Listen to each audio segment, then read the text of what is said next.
Për të filluar promovimin e librit të zonjush Raimonda Maleçkaj, ftoj në panel zotin Kudisi Lame, general, ju lutem të zej vend, dhe profesor asistent doktor Shefqet Hoxha.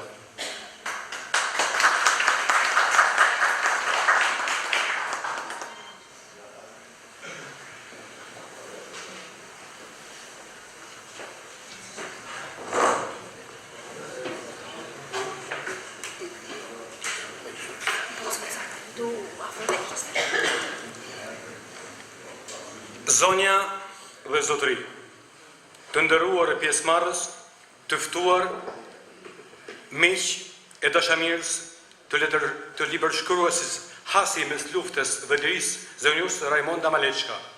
Mirëardhja juaj.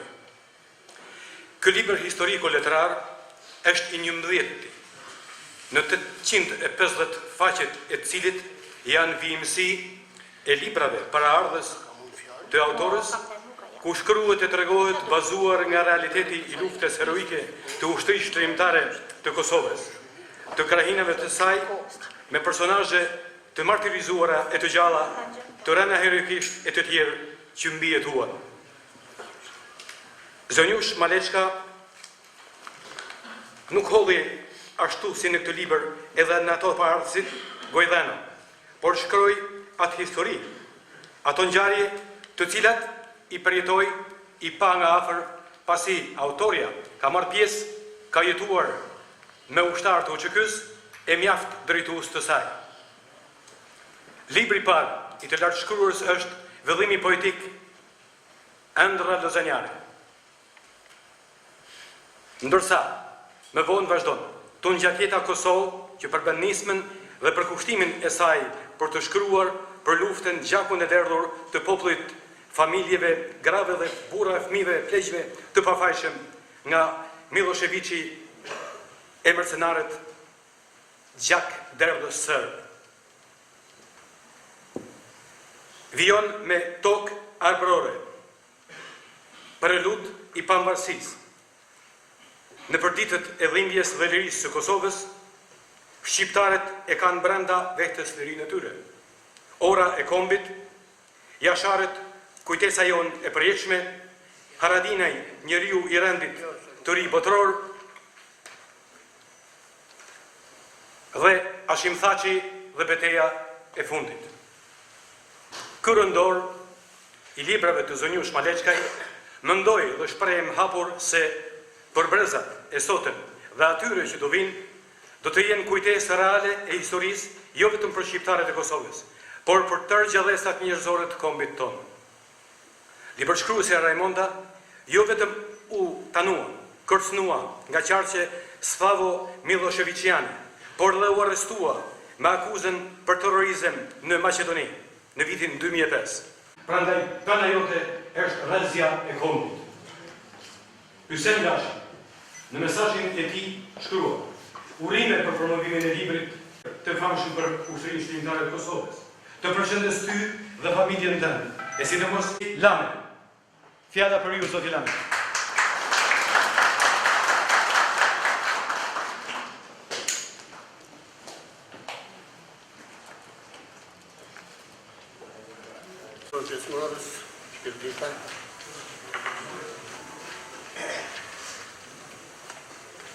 Unë ndihemi lumtur që sot më krijohet mundësia të marrë fjalën e të përshëndes në këtë manifestim promovues për një copë histori nga Hasi.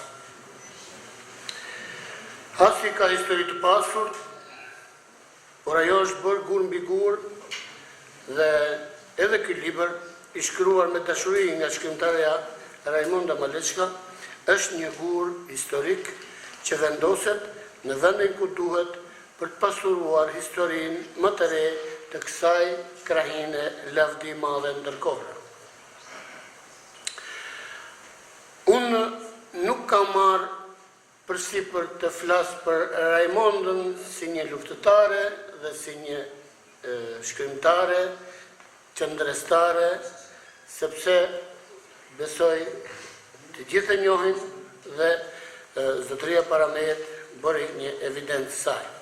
Por unë kam marrë përsipër të them diçka për atë që ka thot Raimonda dhe çfarë unë kam ndjesi për krahin në Hasit. Hasi me gjithë se i ndarë në dy pjesë, ka bërë një histori të devotshme.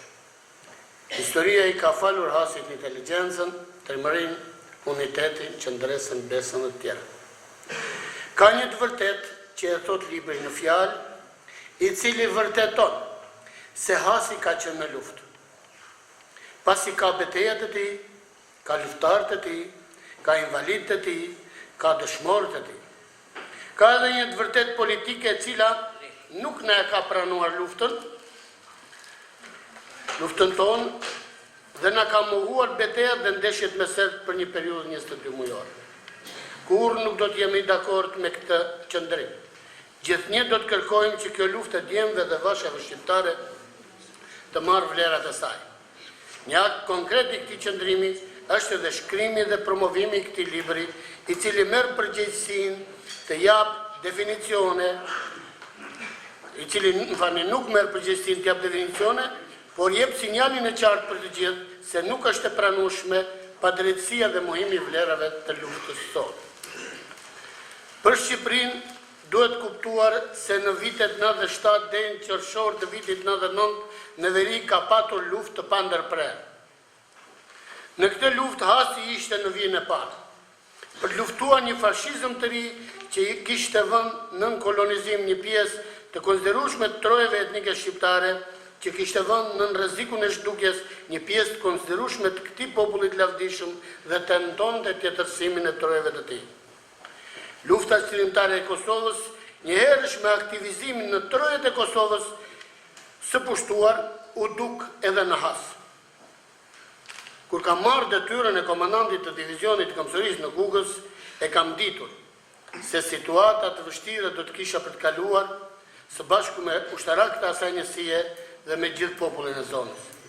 Por imagjinata ime nuk shkonte deri tek lufta armatosur. Ishte pikërisht Hasi që më dha mesazhin e parë se lufta kishte ardhur dhe unë duhet të bëhesha pjesë e saj. A din ata që vlerësojnë këtë periudhë, se ndërdjemët e parë të Hasit dhe ndoshta më i pari prej nga kanë ardhur mesazhet e luftës në Has dhe tek unë ka qenë Sokol Poga, nën koloneli i shërbimit informativ, i cili me gjithë detyrën e vështirë arriti të gjejë veten edhe në frontin e luftës duke bërë emër e duke pasuruar traditën e tij familjare dhe të emrit babait të tij Ismail Pogës, i cili ishte një nga komandantët e njohur në luftën e dytë botërore. Nëpërmjet tij kanë bërë shtrat në Has një mori e konsiderueshme udhëheqësve të luftës së ushtrisë shërbimtare të Kosovës. Njëri nga drejtuesit e ushtrisë shërbimtare të Kosovës e një herë edhe komandanti i zonës operative të Tugaçivit. Është ky momenti kur unë jam bërë pjesë e UÇK-s dhe kam bërë betimin si luftar i saj. Është pikërisht ky momenti kur unë kam filluar të kem tjetër kujdes për krahinën e Hasit. Si gjithë Shqipëria, edhe Hasi në marsin e vitit 1997 u shkatërrua në mënyrë të ndjeshme. Kur u ndeshën vetëm 3 ditë, që me datën 13 mars, vetëm 2 ditë pas fillimit të shkatërimeve në Has, koloneli Hoxha, si biri i Hasit, mori detyrë të shkonte dhe të vendosë rregull. Asianët duket se ishin të parë që kuptuan se shkatërimi që kishin bërë ishte një gabim, prandaj edhe duhet ndrejtur sa më parë prej tij. Në has, unë kam përjetuar momente sa të vështira, aq edhe të lavdishme. Kjo krajini ishte thuajse tërësisht e mobilizuar në situatën luftarake. Unë mund të thuar se në Pogaj është luftuar prej vitit 1900 në Vllanë, në Dobrumë, në Lete, në Çarë, Çaprush, në Gola e tjerë. Pra, prej këtej duket se thuajse e gjithë zona ka qenë luftë. Pa folur që rrjedhojave e goditjeve të luftës i është nënshtruar edhe Kruma, Elçani, Perrolla e tjerë. Unë di vërtet vështirësi. Në përzgjedhjen nuk është e mundur që të pasqyrohet e plot pamja e Hasit në atë periudhë. Do të duhet që të shkruajnë e të flasin të gjithë asjantë që të mund të sillet krejt ajo e vërtet e jashtëzakonshme. Shumë kush mund të thotë se e di këtë ose atë. Askush nuk e di, e nuk mund të di të plot atë që ka ndodhur. Prandaj, sa më shumë të flasin njerëzit, aq më e plot do të jetë vepra e asaj krajine në atë luftë të madhe kombëtare. Le të shërbejë libri i Raimondës si një shkëndi për të nxitur edhe të tjerë të thonë atë që di. Kolonel Uk Hoxha, kuadër nga më të vjetrit në ushtri në atë periudhë për të cilën flitet, mendoj se ka mjaft material për të dhënë. Ky kuadër me përvojën e tij më ka dhënë një ndihmë të veçantë. Ai megjithse njëri ndër kuadrat më të vjetër të divizionit në atë kohë ka qenë në çdo kohë i papërtuar. Ai mori në vazhdimsi detyra të vështira, veçanërisht për organizimin e mbrojtjes në Has në vijën e frontit nga Pogaj në Zherë. Ai u ndodh në çdo rast në detyrë pranë trupave të Hasit për të përballuar situata luftarake që shfaqeshin çdo ditë. Uka me urtësinë e tij, me logjikën ushtarake dhe me sigurinë për në zbatim të detyrave u bë shembull edhe për kolegët e tij më të rinj. Në vazhdimsi unë kisha tek ky bir i Hasit një këshilltar me vlera, i cili asnjëherë nuk ishte i shmangur nga vështirësia. Unë kam një moment kur isha i rrezikuar në qafën e Prushit që shefi i doganës në qafën e Prushit, një oficer simpatik, bashkë me një polic zeshkan të gjatë, më kanë shkëtuar jetën, duke më mbrojtur me trupat e tyre nga rreziku, por mbi të gjitha duke rrezikuar veten kur çdoan binin predhet artilleristë armikut. Ata dy djemë ishin ndodhur aty, jo se aty isha unë, por se aty e kishin detyrën e tyre dhe ishin nën breshrinë e predhave të topave 155 mm të armikut. Kush i ka pyetur ata se sa din për atë periudhë? Ai ka njohur ndokush, apo të gjithë si unë që sot nuk u mbaj mend as emrat dhe nuk kam arritur t'i kërkoj për t'i gjetur e për të thënë se ju e meritoni titullin e luftarit, pas ju kam parë vetë që mund të luftoni e të mos ndalnin edhe në situata shumë të vështira. Në atë kohë Hasi ka qenë në qendër të frontit, ku janë zhvilluar me intensitet veprimet nga luftarët e UÇK-s, pse jo edhe nga trupat e divizionit, të cilët janë ndodhur për 22 muaj në rrëbeshje e luftës dhe jo indiferent, por shumë dinamik, luftarak e dinjitos. Do të evidentoj kapitenin e parë të asaj kohë, Ismail Përvana, një oficer energjik dhe të papërtuar. Ismaili ishte ndër të parë që u njoh me UÇK-n dhe i shërbeu asaj me devotshmëri, duke mos u ndalur para asnjë vështirësie, si një luftar i denjtë i qlirimit të trojave shqiptare. Ai i lindur dhe i rritur në Has, hyri në rrjedhën e mbështetjes së Kosovës, ashtu siç hyri në atë momentet e para të organizimit luftës i gjithë Hasi pa përjashtim. Në mjaft momente kur shkonte të krynte detyrat, më shumë se që prisja që të kthehej Ismaili, prisja që të vinte njoftimi se ishte vrarë. Sidoqoftë, ato janë rreziqe që kanë kaluar dhe tashmë nuk trembin askënd, por Ismailin dhe të gjithë asjanë nuk e kanë trembur as në atë kohë. Vlen të veçohet se trupat ushtarake të Hasit kanë qenë gjithnjë në vijat e frontit. Në efektivin e njësisë së Hasit, kompania tankeve e batalionit Komsoris Krum veçohet për intensitet luftarak me të cilin i ka kryer detyrën. Ajo kompania është një nënrepart që vërtet meriton dhe të mbetej si nënrepart muze. Ata djemë të Hasit që kanë përbërë atë kompani i kanë dhënë dignitetat dheut e kombit. ata meritojnë të jenë vërtet krenaria dhe forcave të armatosura shqiptare. Por, kush i pyeti ata? Ata nuk u lejuan bashkë me forcat e tjera të divizionit të Kukësit as të parakalonin për të festuar fitoren e luftës.